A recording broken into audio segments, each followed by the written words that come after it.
Now discuss about the atmospheric pressure and Torseli's experiment. Pressure exerted by the atmosphere known as atmospheric pressure. Pressure exerted by the atmosphere known as atmospheric pressure. और उसको calculate कैसे करेंगे ये टॉर्सलीज experiment में बताया गया है.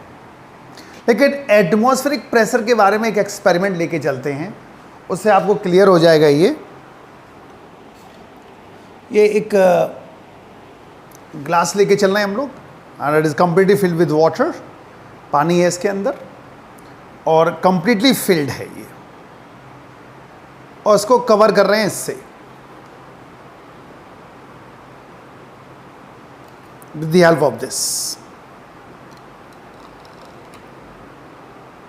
ठीक,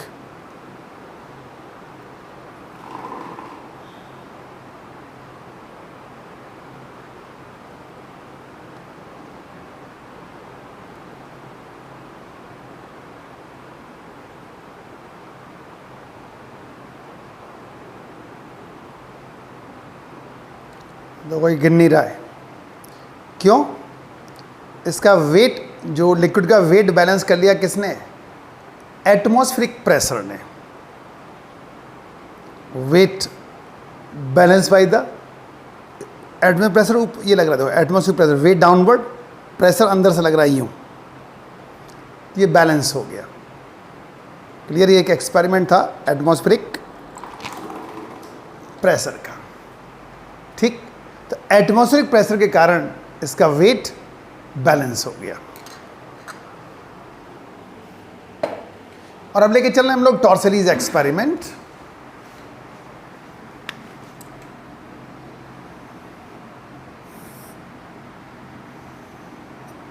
the one reservoir of mercury,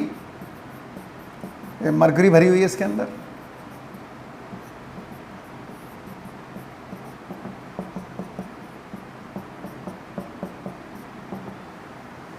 ठीक, and there is a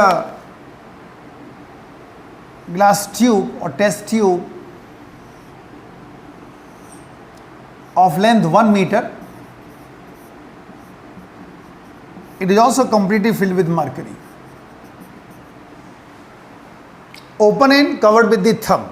इस तरह इसको कवर कर लिया, खुला था यूं बंद कर दिया.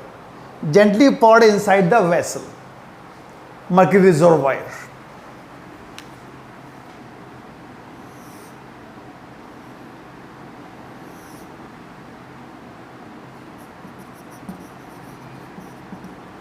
It is found that the level of the mercury become 76 centimeter. It is 76 centimeter and remains same. It is known as Torseli's vacuum. It is known as Torseli's vacuum. By lowering or rising or incline of this tube, height of the mercury column remains same. Again 76 centimeter.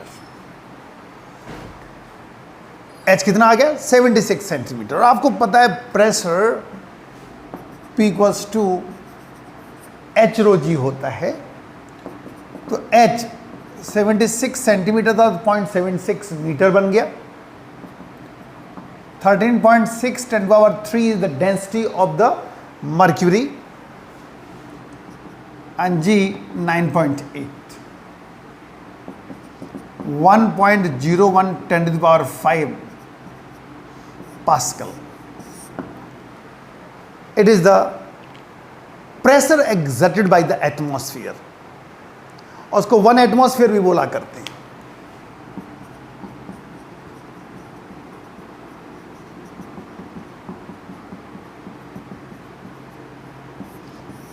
The pressure exerted by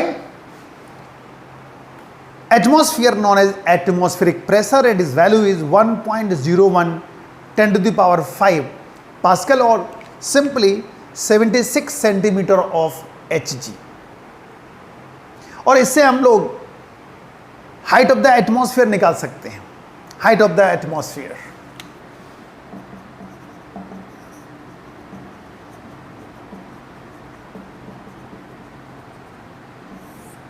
Height of atmosphere. P equals to H rho g और H equals to P by और rho dash कर दो यहाँ पर. Rho dash is the density of air लेके चलना होगा इस बार, क्योंकि आपको पता है एटमॉस्फेयर में एयर हुआ करती है. 1.01 10 to the power 5, 1.01 ले लिया हमने एयर की density, 9.8, so very close to 8 kilometre, very close to 8 kilometre. तो 8 किलोमीटर की हाइट करीब बनती जाके एटमॉस्फेयर की, जहाँ पर सारे गैसेस प्रोपोर्शन में हुआ करती हैं. जैसे जैसे हम लोग हाइट बढ़ती चली जाएगी, कुछ ना कुछ कोई ना कोई गैस कम होना स्टार्ट हो जाएगी. तो इससे हमने height of the atmosphere calculate कर लिया, नियर अबाउट 8 किलोमीटर. ठीक, नाउ और अब ये 1.01 ना होके 1.1 भी लेके चल सकते हैं, क्योंकि डेंसिटी ऑफ एयर लेके चल रहे हैं. तो 8 किलोमीटर. और अब लेके चल रहे हैं different units of the atmospheric pressure, different units.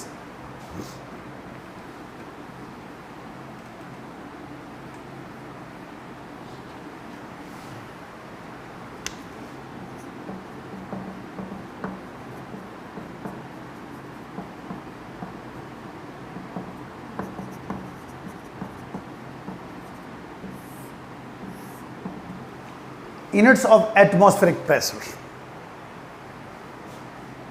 एक तो होती है 1 टॉर.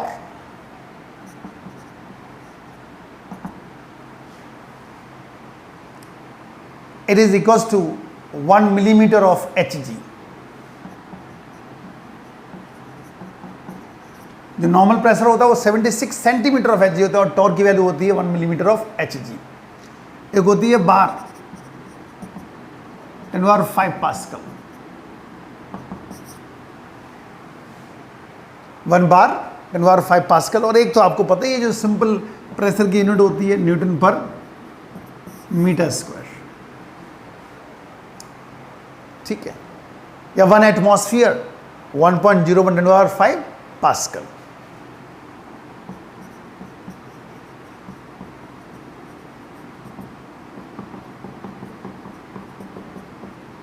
ये डिफरेंट यूनिट्स हो गई एटमॉस्फेरिक प्रेशर की. अब इनके ऊपर न्यूमेरिकल्स काफ़ी अच्छे बन जाते हैं, तो हम लोग डिफरेंट टाइप्स ऑफ न्यूमेरिकल्स लेके चल रहे हैं. तो देखें न्यूमेरिकल्स.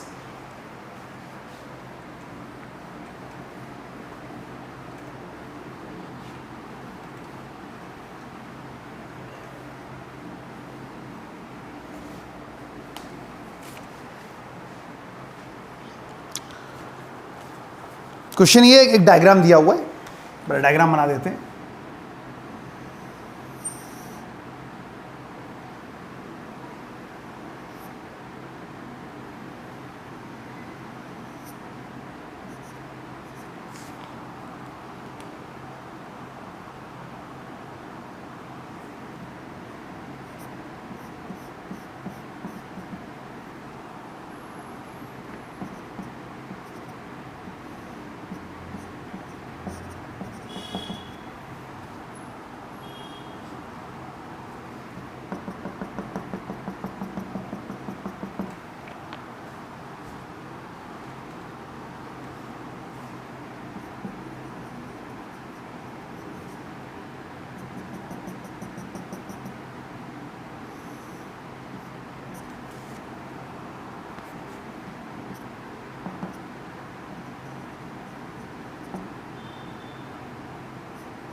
क्वेश्चन ये है, ये डायग्राम दिया हुआ है. Determine height h of oil in the U tube as shown in figure. Density of oil 0.9 gram per centimeter cube. Density of liquid is 1.6 ग्राम पर centimetre cube, density of mercury 13.6 ग्राम पर centimetre cube, और हमें H निकालना है। तो क्या क्या दिया हुआ है? डेंसिटी ऑफ ऑयल दिया हुआ है 0.9 ग्राम पर centimetre cube, density of mercury 13.6 ग्राम पर centimetre cube, density of liquid ये दिया हुआ है 1.6 ग्राम पर सीसी सेंटीमीटर क्यूब, और हमें एच निकालना है, height of the mercury column, ये कैलकुलेट करना है। और बाकी चीजें गिवन है। आपको पता है कि the 2 points are at same level, they having same pressure, तो प्रेशर सेम होगा, और वही कॉन्सेप्ट से हमें इसको सॉल्व करना होगा, क्योंकि हमें निकालना है एच। तो एच ये वाला पार्ट हो गया,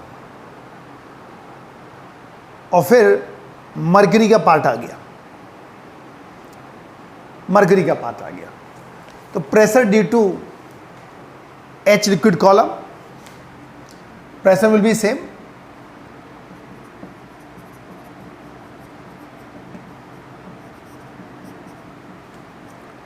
तो उसको जब लिखेंगे हम लोग तो इस तरह लिखेंगे, जो सी पॉइंट होगा उसमें प्रेशर सेम रहेगा, ये बन जाएगा pressure due to H plus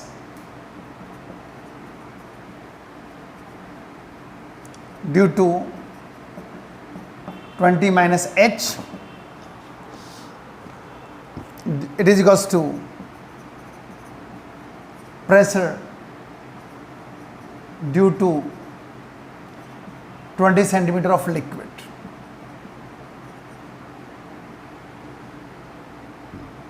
Pressure due to height h of oil of mercury, ये कॉन्सेप्ट लग गया। तो यहां देखो क्या आएगा, h और रो हमें पता है 0.9 हो गया, into g equals plus 20 minus h into mercury 13.6 into g equals to 20 into 1.6 into g. और जब इसको सॉल्व करेंगे तो यहां से एच मिलेगा आपको 18.9 सेंटीमीटर, क्योंकि हमें पता है कि the 2 points are at same level, they having same pressure, वही कॉन्सेप्ट यूज किया, तो जो सी पे प्रेशर होगा वो बराबर आएगा। तो ये हो जाएगा pressure due to oil and pressure due 20 minus H and pressure due to 20 centimetre of liquid column. ठीक है, तो इस तरह हम लोगों ने इसको सॉल्व किया, तो इस तरह ये सॉल्व हो जाएगा। और देखो एक न्यूमेरिकल,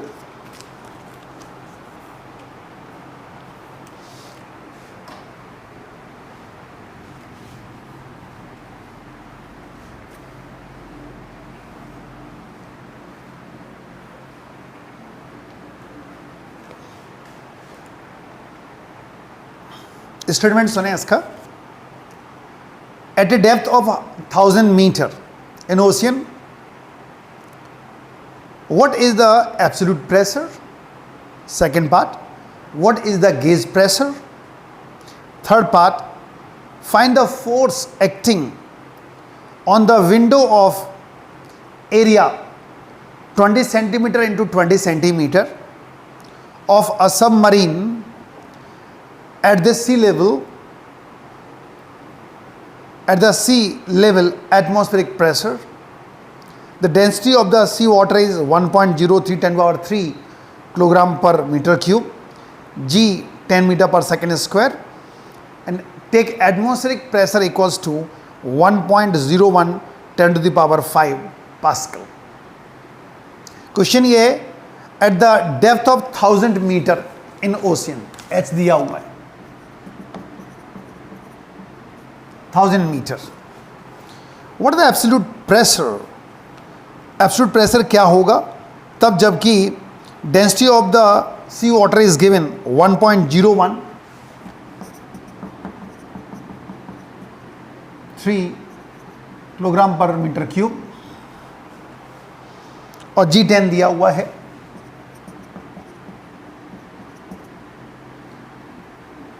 ठीक, एब्सोल्यूट प्रेशर हुआ करता है Pa प्लस H रो जी और एटमॉस्फेरिक प्रेशर दिया हुआ 1.01 × 10⁵, H 1000 है,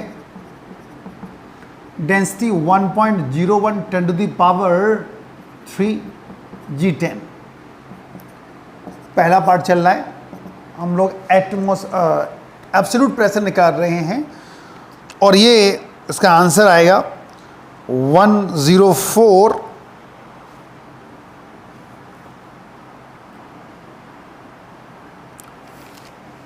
ऐसे कैलकुलेट कर ले रहे हैं 1.01 × 10⁵ प्लस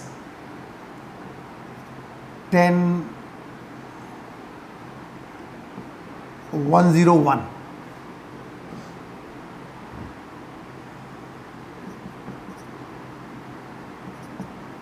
× 5। क्लियर? जब इसको सॉल्व करेंगे तो ये बनेगा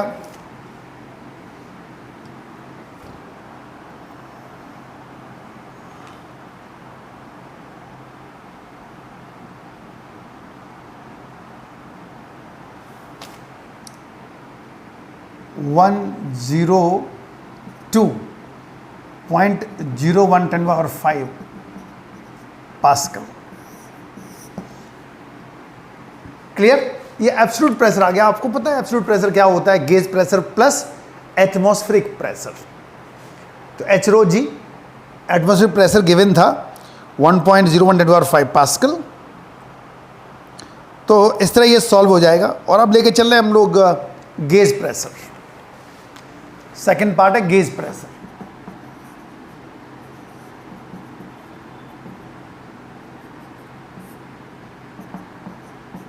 और ये H रो जी होता है P माइनस PA। H 1000 है और डेंसिटी 1.01 × 3 दी हुई है, नहीं 1.03 दी हुई है, 1.01 नहीं 1.03 है, तो ये 104 हो जाएगा। तो 1.03 × 10 ये हो जाएगा 103 × 5 पास्कल। ये गेज प्रेशर आ गया। ठीक है। Pressure difference in window of the submarine, लेकिन हमें तो फोर्स निकालना है। प्रेशर डिफरेंस मतलब P माइनस PA किसके बराबर होगा? H रो जी के। थर्ड पार्ट चल रहा है और ये 103 × 10⁵ पास्कल। हमें फोर्स निकलवा रहे हैं तो P minus PA into area लेके चलना पड़ेगा।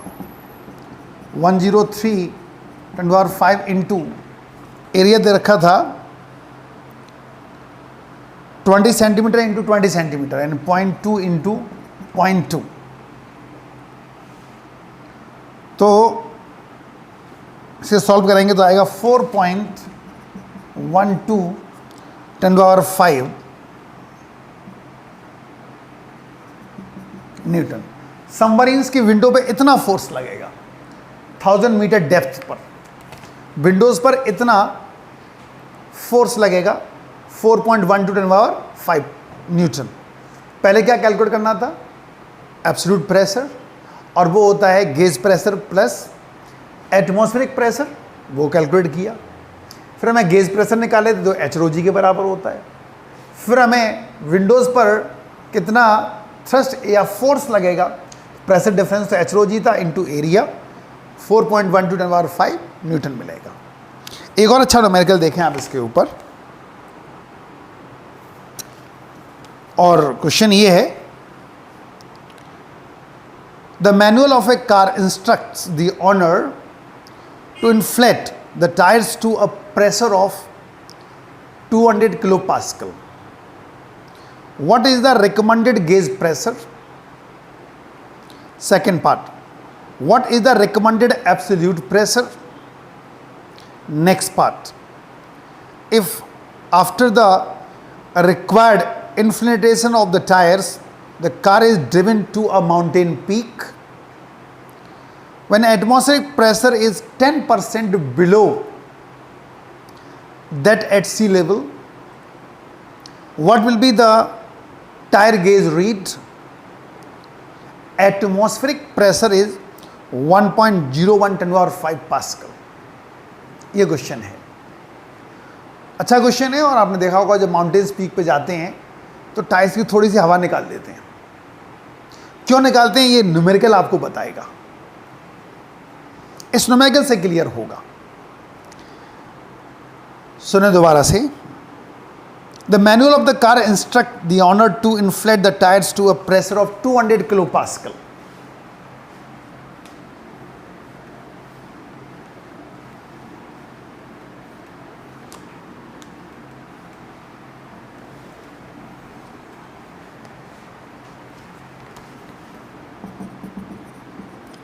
kilopascal. What is the recommended gauge pressure? आपको पता है कि टायर्स के अंदर जो प्रेशर होता है वो गेज प्रेशर ही होता है. एक्चुअली ये गेज प्रेशर ही है. ये पहला पार्ट आ गया. Second part. What is the recommended absolute pressure? आपको पता है कि एब्सोल्यूट प्रेशर जो होता है atmospheric pressure plus gauge pressure हुआ करता है.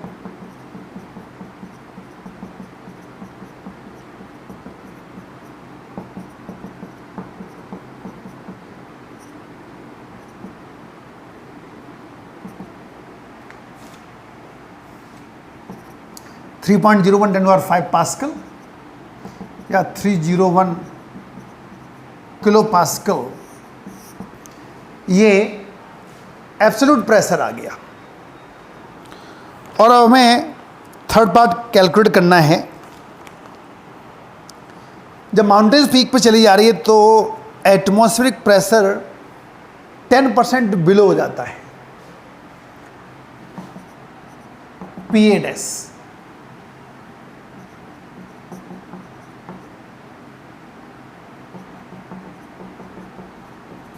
ये बन जाएगा 10% कम हो गया, 90% रह गया, PA- ये हो गया. जब इसको सॉल्व करेंगे हम लोग PA- को तो आएगा 90.9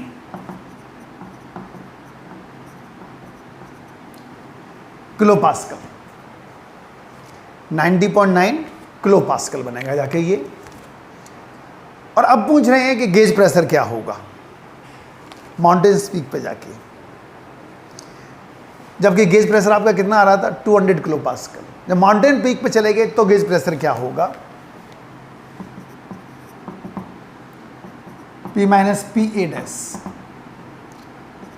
301 माइनस 90.9 किलो पास्कल. ठीक, सॉल्व करेंगे तो ये बनाएगा 210.1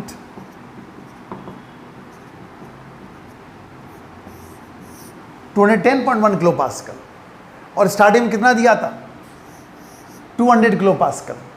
जब माउंटेन्स पीक पे गए तो गेज प्रेशर चेंज हो गया, कितना हो गया 210.1. इसीलिए जब माउंटेन्स पीक पे जाते हैं तो टायर्स की थोड़ी सी हवा निकाल देते हैं.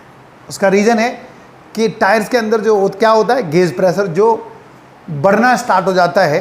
जैसे जैसे आप हाइट पे जाओगे एटमॉस्फेरिक प्रेशर डिक्रीज होना स्टार्ट हो जाएगा, result gauge pressure will increase. इसलिए टायर्स की थोड़ी थोड़ी हवा निकाल दिया करते हैं.